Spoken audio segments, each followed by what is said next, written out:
الحمدللہ رب العالمین والصلاة والسلام علی سید الانبیاء والمرسلین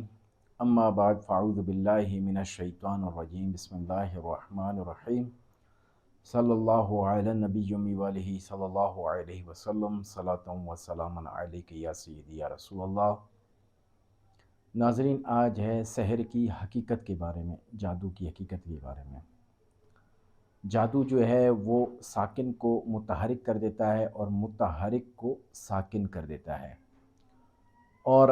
حقیقتاً کچھ اور ہوتا ہے، لیکن انسان کی آنکھوں پہ ایسا پردہ پڑ جاتا ہے کہ وہ اس کو جو دیکھ رہا ہوتا ہے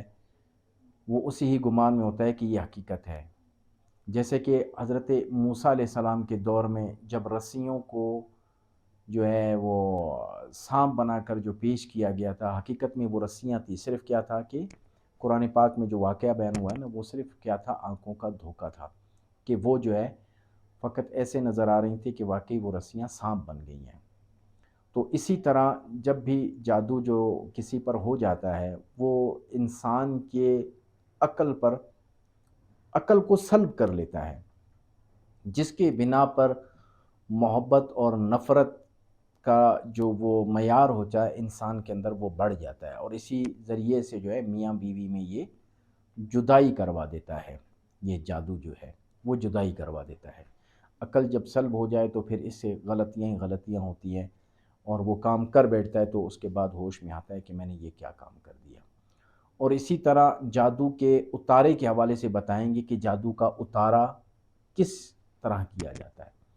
اس کی دو صورتیں ہیں، ایک تو ہے کہ قرآن و سنت کی جو دعا اور آیتیں ہیں اس کے علاج کے حوالے سے، یا ایسی ادویات جو جائز ہیں جن کو استعمال کرتے ہوئے، تو ان صورتوں میں آپ جو ہے اس کا علاج کر سکتے ہیں، اسی میں بہتری ہے، اس کے کوئی نقصانات نہیں ہیں۔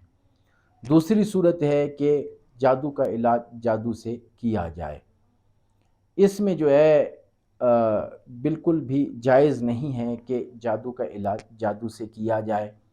ہاں، بعض جو ہے اس کے سیکھنے کے حوالے سے اختلاف ہے، بعض علماء کہتے ہیں کہ اس کو علاج کے غرض سے سیکھنا جائز ہے، بعض کہتے ہیں بالکل بھی جائز نہیں ہے۔ وہ نبی کریم صلی اللہ علیہ وسلم کی حدیث مبارکہ بیان کرتے ہیں کہ نبی کریم صلی اللہ علیہ وسلم سے جب اس کے متعلق پوچھا گیا تو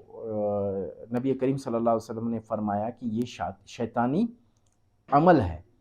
تو اس لیے جو ہے جادو کا علاج جادو سے کرنے کے حوالے سے جو ہے منع کیا گیا ہے۔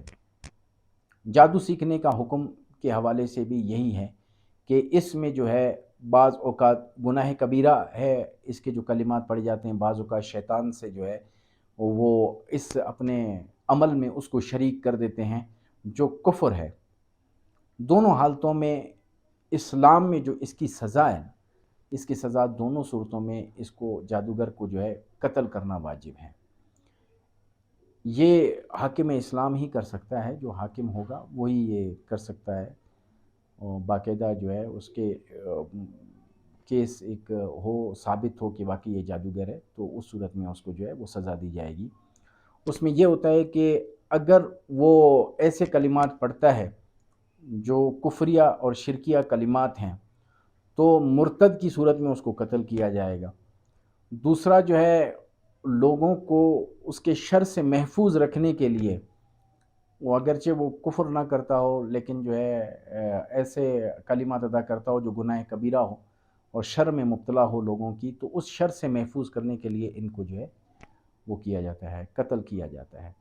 تو یہ صورتیں ہیں کہ جادو کے بارے میں، اور جادو کا اتارا کس طرح کیا جاتا ہے، اور جادو سیکھنے کے حکم کے حوالے سے میں نے یہ تمام چیزیں بیان کی ہیں۔